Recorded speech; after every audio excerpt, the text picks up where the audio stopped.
Hey everybody, it's Dan from Smoke Daddy Inc. Here to show you how our extensions work for the circulation fan.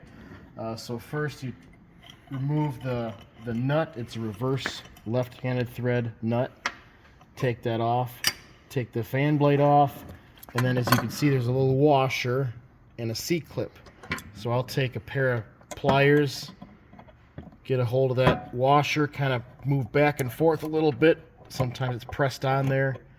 Take the washer off, and then you can just take the C-clip off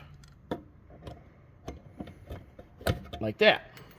Okay, and then this shaft coming out is 1 inch, so we have extensions for that. We have a 2-inch, 2.5, and a 3-inch extension based on the thickness of your wall. So we're going to use the 3-inch extension here. How this works, it's a drop shaft system. So it slides on about a 1/2 inch first, and then I'll take a little pair of pliers, get a good hold on the motor shaft, and then reverse thread, it threads onto that shaft like this. There we go. And that's how that works.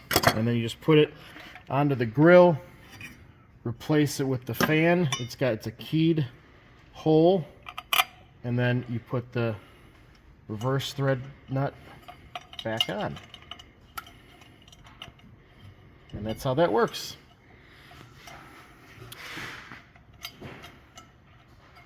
Thanks for looking. Go start cooking. Yeah, doesn't matter. You can cut it out. Oh.